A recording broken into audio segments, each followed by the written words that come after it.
Hello viewers, and welcome back to XCOM Enemy Within.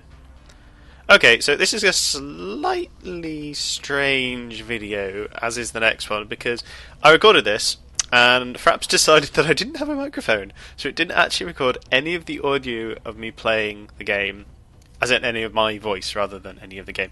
So, anyway, last mission, what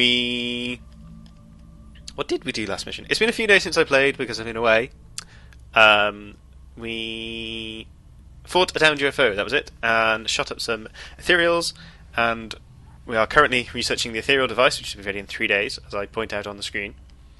And we have stealth satellites and then a council report. The ethereal device is kind of interesting because it leads us into the next section of the game. I think what I'm saying here basically is that it's been quite a quiet time. We've not had that much activity going on. We've had a couple of missions, but they've been kind of standard operating procedure. We haven't really had any huge fights that have injured lots of people. However, we always have the scan for activity button, which we're going to press now. Yeah. Okay, we have researched the Gollop. No, they're not the Gollop device. The getting ahead of myself there. Yeah, we researched the ethereal device, so I'm not going to bother reading this. I'm going to talk over it instead, and yeah. So this gives us the Gollop chamber, which is a rather interesting device.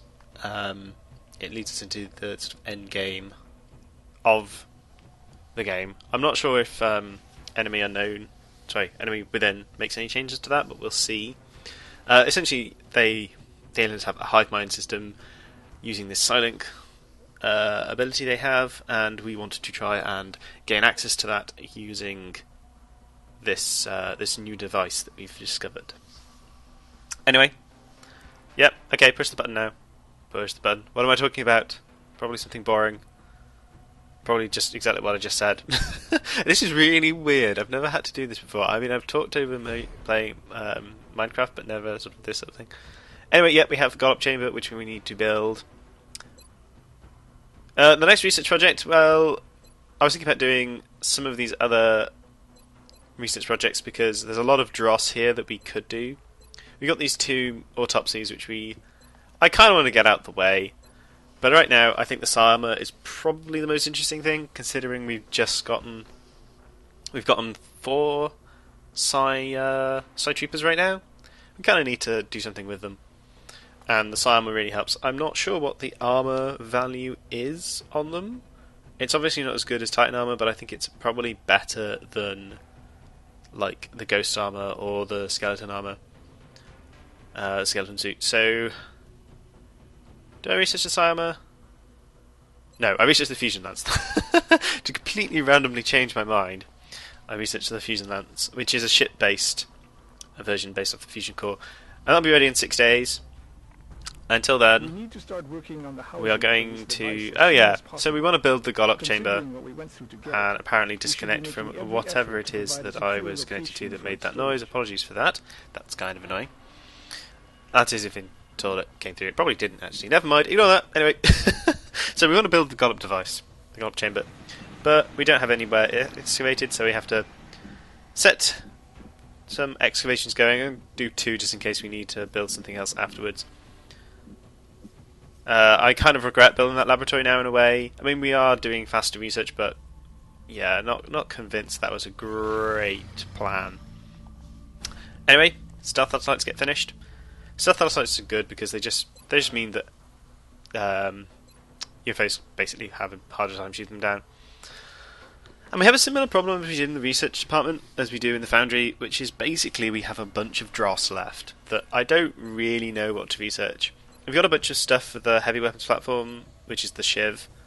We also have things like the Jellified Delirium, which is for the flamer. For the mech suit, we don't have I don't have a flamer mech suit with a flamer on, so it's pretty useless. I think in the end I go with the improved arc thrower based on the fact that it's something I'm actually likely to use. Everything else isn't. The improved pistols are a possibility, but I don't use the pistols that much. And the Shiv stuff, I'm not planning on using Shivs at the moment. So I think, yeah, improved arc thrower is probably the best bet there. I don't like leaving the foundry with nothing to do. It feels wrong. It just feels just doesn't sit right with me if it's not doing something. It's like not researching something in my mind. If you've got the money to do it. Okay, so we have a incoming council message, and it isn't a review because it's not soon. So reports indicate UN official has been associated. Reports indicate a UN official and his associates were caught in the middle of an attack in Germany. Blah blah blah blah blah. We need a squad of soldiers to escort the target to safety. We get money, a panic reduction, and a new recruit support a major, which is kind of good. We are confident that you will handle this. So let's launch this mission. I make a minor change here, which is I change the colour of Ariana's. Well, no, I keep Ariana's colour. I change her armor deco to make it more clear that she's a colonel, because in its current setup it makes it look like she's halfway between a colonel and a major, which I felt wasn't really fair. I think I also... I don't know if it's this mission or next mission. I think it's this mission. I kind of was looking at the fact that I have 2 assaults, and I wasn't sure I wanted 2 assaults, and I made the decision to remove Desperado and to take Durand, because it's useful to really get our psychic units, improve our psychic units, because currently we have... I mean, she's a captain at the moment, and she's a rank 2 Psi agent, whatever that is. Like, she has 2 of the abilities. So I prefer to give her something little... I prefer to get her a little bit more... yeah, a little bit better, basically. A little bit more pushed. But changing her armor tint to match what it should be. So I look at the setup, and I realise we have 2 heavies. We've got Prototype, and we have Durand. And yeah, this is just me checking that she still has one of her Psi abilities locked. Yeah, so we have 2 heavies. And I decide that Prototype, for now, let's put him on the bench. And let's take Desperado, because Desperado, actually, for a mission like this, I kind of want movement rather than heavy weapons. So, take Desperado, and I do make a slight change here as well, I think. Do I? No, I don't. I launched the mission. This is strange. This is strange. I mean, I've seen people have to do this before on other games, and I've always thought that... Prepare for deployment, strike. I don't know. It is a different experience to look back on it rather than recording it as you're there. Anyway, I hope it's not too breaking of your suspension of disbelief. And it does suck, and I do apologise. One of the problems is that I moved my entire computer up to the Lake District and back, and I'm not entirely convinced that my sound system decided that it liked that. That said, I haven't touched the microphone, and it's recording to Audacity fine, it was totally working on TeamSpeak fine. I had no real reason to believe that it was going to have a problem. Anyway. Oh. Yeah, okay, I'm sorry. I'm just amateur today. Leaving Steam logged in, not checking that my microphone was recording. So yeah, we discover a trooper there who tells us that General Van Dorn decided that his best plan was to go down into the damaged bridge to try and rescue some of his guys, even though he's like a major UN person. Probably shouldn't be doing that. But yeah, they tell us that there is a guy that we have to go rescue, and where he is. So we're going to move forward, set up a preliminary sort of setup. I'm going as fast as I can. I kind of really want to get Durand some experience here if I can. Moving to Overwatch. But I'm not expecting hostiles early on in this mission. I'm kind of expecting them to come later on. We'll move Spectre up. There's no line of sight, there's no enemies around, so we can move him up and we can dash him up so he's got a good position for future attacks. Alien activity, not going to see anything this turn, so we're going to move as we did before. Moving. Still kind of passive. I mean, in this map we've not got any meld, we've not got a timer, there's no real reason to completely rush forward like a crazy thing. He says, moving Oriana like at least half the board ahead of everyone else. I don't know why I always refer to it as a board or a table because to me it's analogous to a war game. Anyway, so we have 3 thin men. We have a grenade launcher. As you can expect, quite a good result. The grenade launcher is a really, really good offensive weapon in this game. It does 4 damage as opposed to 3, which the standard grenades do. And it does it's a definite 4 damage on a agreeable amount of targets. And you can move and shoot, which is an important factor with AoE weapons. The only thing, well, the rocket launcher is an appreciable equivalent, but you can't move and shoot. But I think at the end of the day, I do actually prefer the health on certain missions. On this one, no, the grenade launcher is the best option on this mission. Just you can see just the devastation that wrought. Definitely worth it. On other missions where it's a little bit more tense, the health is definitely better. Get over here. New objective received. That is Van Dorn. He has noticed us. So I use the grenade launcher again. I try to get all 3, decide I can't. I think my plan here is to try and blow up the taxi at the same time. But it doesn't work, and we only kill the 2. But still, that's 5 thin men killed with 2 shots.